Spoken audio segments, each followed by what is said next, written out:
Guys, मैं मुमताज़। अस्सलाम वालेकुम। निज़ामी किचन में आपका स्वागत है। आज मैं भटियारा स्टाइल ज़र्दा बनाने जा रही हूँ, जो बेहद टेस्टी बहुत अच्छा बनता है। पहले मैंने आपको नारंगी कलर का सादा ज़र्दा बनाना बताया था, जो बड़े आसानी से बन जाता है। यह मैं भटियारे स्टाइल का है, जैसे भटियारे लोग बनाते हैं। अपन दावत में जाते हैं कहीं तो वो सफ़ेद वाइट ज़र्दा, तो वही वाइट ज़र्दा मैं भटियारा स्टाइल बना रही हूँ। ज़र्दा बनाने के लिए हमें जो सामग्री चाहिए वो ये है। ये 250 ग्राम दूध है, फुल मलाई। ये शक्कर है 1 कटोरी। इसी 1 कटोरी शक्कर से ये चावल है, बासमती राइस। ये मैंने देखिए 2-3 पानी से अच्छी तरह वॉश करके भिगा दिए, आधा घंटा हो गए भीगे हुए। ये काजू है, ये वो है पिस्ता। ऑप्शन है, अगर आप डालना चाहें तो डालें, ना डालना चाहें तो ना डालें। ये बादाम है, ये गरी का बुरादा है, मैंने कद्दूकस कर लिया है। 50 ग्राम करीब गरी थी ये लौंग और इलायची है। ये शुद्ध घी है, ये जर्दा शुद्ध घी से ही बनाया जाता है। ये 50 ग्राम शुद्ध घी है, 60 ग्राम। क्यों से कि अगर 250 ग्राम चावल है मेरे, 1 किलो में 250 ग्राम घी लगता है। तो मेरे क्या कहते हैं, ये 250 ग्राम चावल है तो मेरा 50 ग्राम घी है, 60 ग्राम। ये खोया है। खोया आप आवश्यकता के अनुसार डाल सकते हैं, कम या ज़्यादा। ज़्यादा डालेंगे ज़्यादा टेस्टी बनेगा, कम डालेंगे कम टेस्टी बनेगा। ये करौंदे का मुरब्बा है। ये लाल हरी चेरी है। ये रंग है जर्दे का, हरा थोड़ा सा, और जर्दे का रंग भी थोड़ा सा जाएगा उसमें, वो वाला फिर नारंगी कलर इमरती वाला, वो भी बिल्कुल थोड़ा सा वो भी जाएगा। अब मैं शुरू करती हूँ। देखिए मैंने पानी उबालने के लिए चढ़ा दिया है। जब पानी उबल जाएगा फिर इसमें मैं चावल उबालूंगी। ये लौंग डलेगी 5 उबालने में चावल। इसका बड़ा अच्छा फ्लेवर आता है। भटियारे लोग इसी तरीके से बनाते हैं। देखिए मेरा पानी उबल गया अच्छी तरह। अब मैं इसमें डालती हूँ भीगे हुए चावल। ये चावल बड़े नाजुक होते हैं, ज़्यादा चलाए नहीं जाते।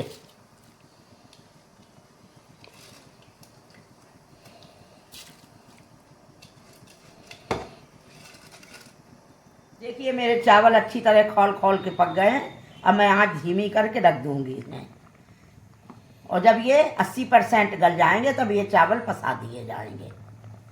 क्यों से पूरे नहीं गलाए जाएंगे, और अगर आप सेला चावल का बनाएं तो पूरा गला दें। देखिए ये मेरे 80% चावल गल गए हैं। आपको मैं एक चावल लेके बताती हूँ। ये देखिए ये उसकी वो है। ये 80% हल्की हल्की कनी है, तो 3 कनी है अभी इसमें। चलो अब मैं इन चावलों को पसाती हूँ छन्नी में।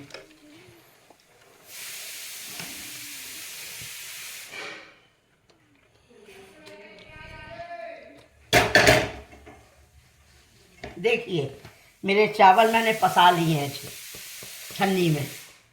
अब मैं आगे का काम शुरू करती हूँ। ये देखिए उसका रंग है इमरती वाला, नारंगी। इसे मैं थोड़ा सा दूध डालूंगी बस।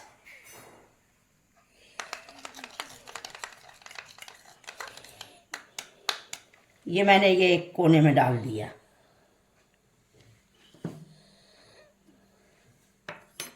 और मैं ये हरा रंग,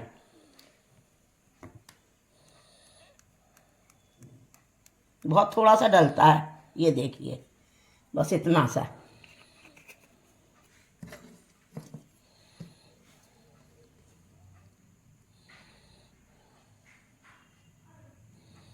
बस जरा सा दूध, बिल्कुल 1 चमची। ये देखिए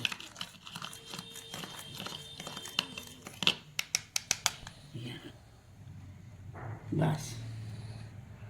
अब ये चावलों में इतने हो जाएगा, बाकी वाइट रहेंगे। इसमें मैं 1 चम्मच ये घी डालती हूँ। अब इसमें मैं मेवा फ्राई करूँगी।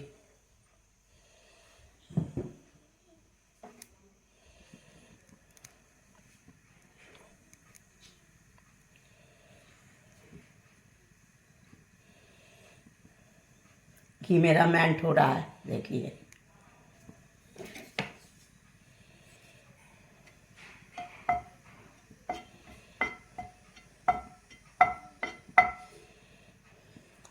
मैं ये कटे हुए बादाम, ये मेरे करीब 20 बादाम हैं।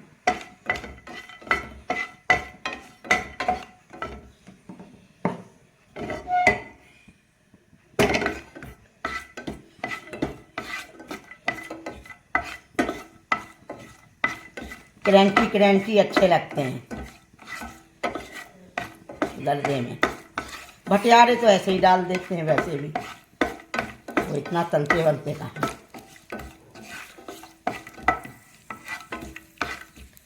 अब इसमें मैं ये काजू डालती हूँ।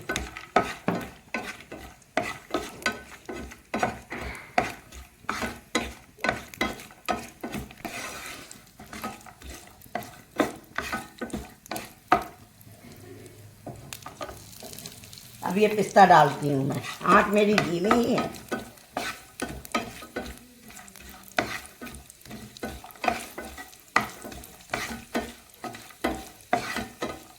बस खुशबू आने लगी, इतना ही मुझे तलना है। अब मैं इसे निकालती हूँ।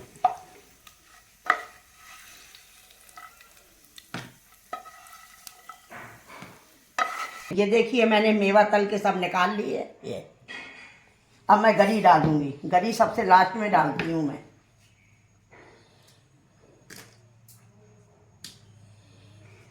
ये धीमी आंच में इसे भी फ्राई कर लूँगी। इसमें खुद भी वो होता है तेल, इसलिए इसको मैं ज़्यादा घी डाल के नहीं फ्राई करती।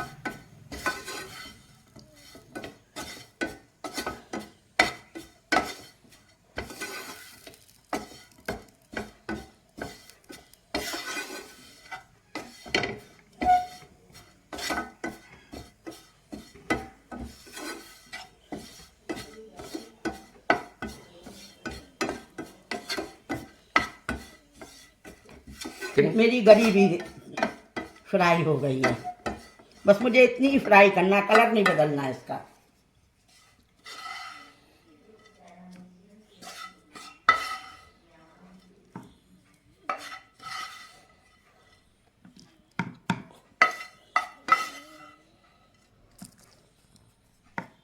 एक चम्मच घी मैंने डाल दिया था, एक चम्मच ये बस।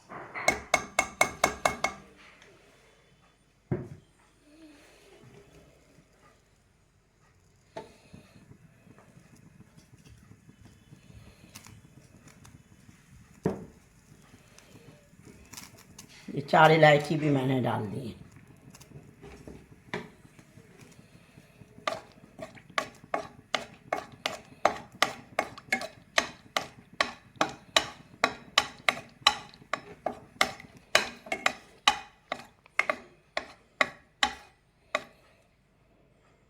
ये इलायची मेरी चटक गई हैं। अब मैं डालती हूँ शक्कर।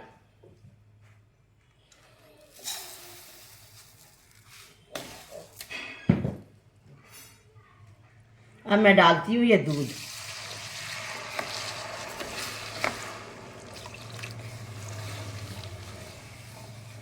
इसकी चाशनी बनाऊंगी।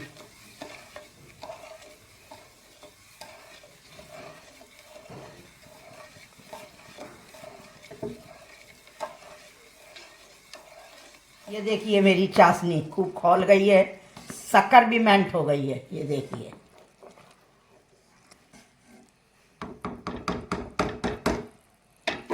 अब मैं डालती हूँ इसमें अपने चावल। ये जो लौंग वगैरह है इसको हटाना चाहें तो हटा दें, क्योंकि इसका फ्लेवर आ चुका है चावल में। ये देखिए कहीं हरे रंग गए हैं, कहीं कितने खूबसूरत लग रहे हैं ये।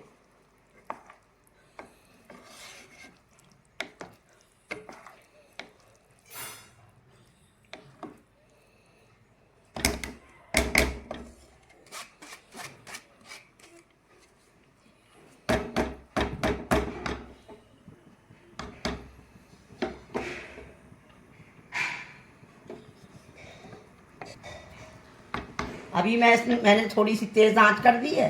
अब ये जब खौल के पकने लगेगा धीमी करके ढाँक दूंगी। फिर इसको दम भी देना पड़ेगा तवे में रख के। ये इसका पानी ससक गया, मैंने अब मोटे तवे में इसे चढ़ा दिया है, मोटी तली के तवे में दम में रखने के लिए। अब मैं ढाँकती हूँ इसे।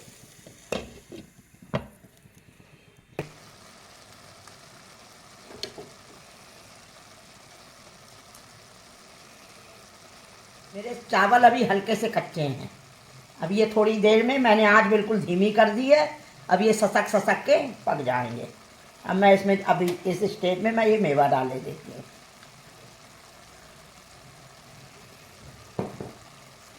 ये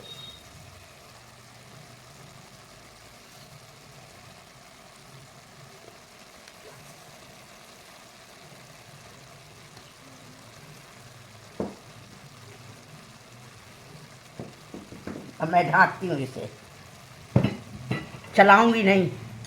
एक किनारे से मैंने देख लिया, थोड़ी देर में चलाऊंगी। अब मैं ये खोया डालती हूँ। थोड़ा खोया मैंने बचा लिया है, जिसे मैं प्लेटिंग में ऊपर से डालूंगी।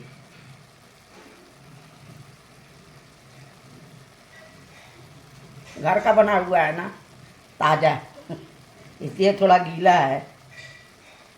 मैंने अपने घर में खुद बना लिया, बाजार में सिंथेटिक से मिलता है। आप चाहें तो खोए की मात्रा भी घटा बढ़ा सकते हैं। मैंने तो अपने घर में बनाया तो मैंने सब डाल दिया। इससे ज़र्दा बहुत टेस्टी हो जाएगा। ये इतना ज़र्दा 6 लोग खाएंगे।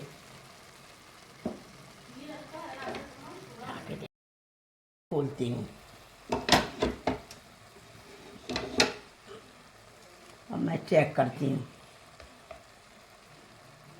चावल मेरे देखिए बिल्कुल गल हैं। अब मैं इसमें को ज़रा धीमे से चलाऊंगी एक बार, बस, ज़्यादा नहीं चलाना, बस।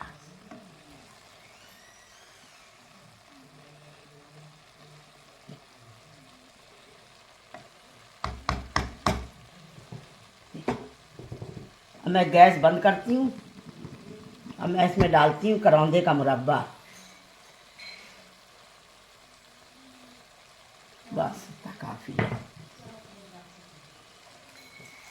ये चेरी लाल हरी जर्दे की शोभा बढ़ाती हैं ये, बस। बाकी मैंने प्लेटिंग के लिए रख ली है। गैस बंद कर दिए। 1 मिनट में अभी ढाँक दूंगी, जब तक चावल अच्छी तरह सेट हो जाएगा। अभी निकालूंगी तो चावल टूट जाएगा। 1 मिनट के बाद मैं निकालती हूँ। 1 डेढ़ मिनट हो गया इसको ढके हुए। अब मैं सर्व करने के लिए निकालती हूँ।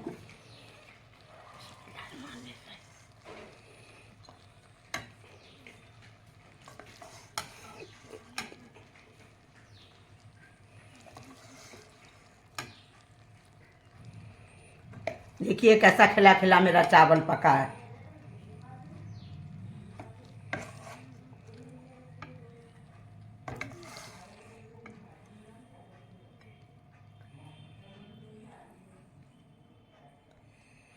बस इतना काफ़ी है।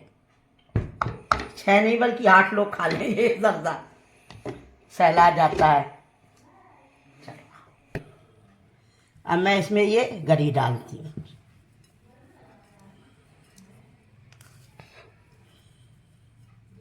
मैंने बचा ली थी थोड़ी सी प्लेटिंग के लिए।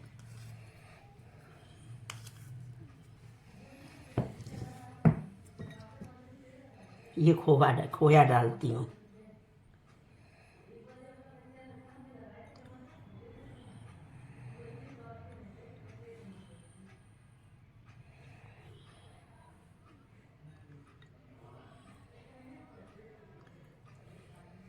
अब मैं ये मेवा डालती हूँ जो मैंने बचा ली थी थोड़ी।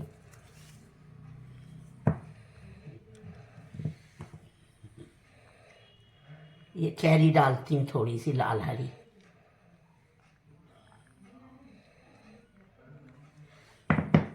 ऐसा जर्दा जब किसी मेहमान के सामने जाए,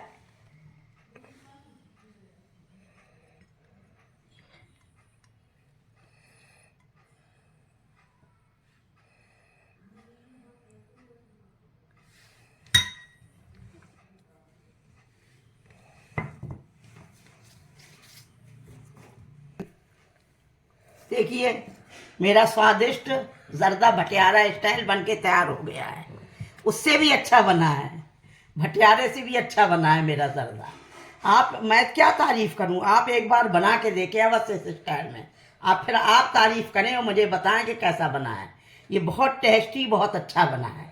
सामान आप कुछ घटा बढ़ा भी सकते हैं, क्या कहते हैं, लेकिन शक्कर और चावल का अनुपात एक ही रहेगा। खोया कम कर सकते हैं, ज़्यादा भी कर सकते हैं। वो तो जितना गुड़ डालोगे उतना ही मीठा, उतना ही टेस्टी बनेगा। इसका तो ये वो है। मैंने जिसको जिसको अपना ये जर्दा खिलाया उन सबको बहुत पसंद आया है, मेरे रिश्तेदारों को, क्या मेरे घर वालों को। इसलिए मैंने ये जर्दा आज आपके साथ शेयर किया है। ये बहुत टेस्टी, बहुत अच्छा है। आप मेरे स्टाइल में अवश्य बनाएं, देखें, फिर आप मुझे बताएं। अगर आपको मेरी ये जर्दे की रेसिपी पसंद आई है तो इसे लाइक करें, कमेंट करें, सब्सक्राइब करें, अपने दोस्तों में शेयर करें। आजकल आप लोग शेयर नहीं कर रहे हैं, ना कमेंट कर रहे हैं। मेरी मोना रहमान ने मुझको कमेंट किया है, उनका बहुत बहुत शुक्रिया। उन्होंने मेरी बातें पसंद करी हैं, उसके लिए भी बहुत बहुत शुक्रिया। मैं तो अपनी ज़िंदगी के अनुभव सबसे शेयर करती रहती हूँ, मुझे अच्छा लगता है। आप भी अपना कोई अनुभव हो तो मुझसे शेयर करें, मुझे अच्छा लगेगा। सबा फिरदौस और निघत परवीन ने भी मेरे खाने को बहुत पसंद किया है, बहुत सराहा है। उनका भी बहुत बहुत शुक्रिया अदा करती हूँ, क्यों से कि आपने मेरे खाने को इतना पसंद करा, लाइक भी किया आपने, कमेंट भी किया मेरे लिए। मुझे बड़ी खुशी हुई, मुझे दिली खुशी होती है और मेरी हौसला अफजाई हो जाती है, क्यों से मैं ये बहुत बड़ी मेहनत से बनाती हूँ। आजकल मैं अस्वस्थ भी चल रही हूँ, फिर भी मैं 2-3 दिन में एक वीडियो डाल ही देती हूँ, क्या कहते हैं। इसलिए आप लोग मुझे लाइक करें, कमेंट करें, सब्सक्राइब करें, अपने दोस्तों में शेयर करें। मुझे दुआओं में ज़रूर याद रखें। अल्लाह हाफिज़।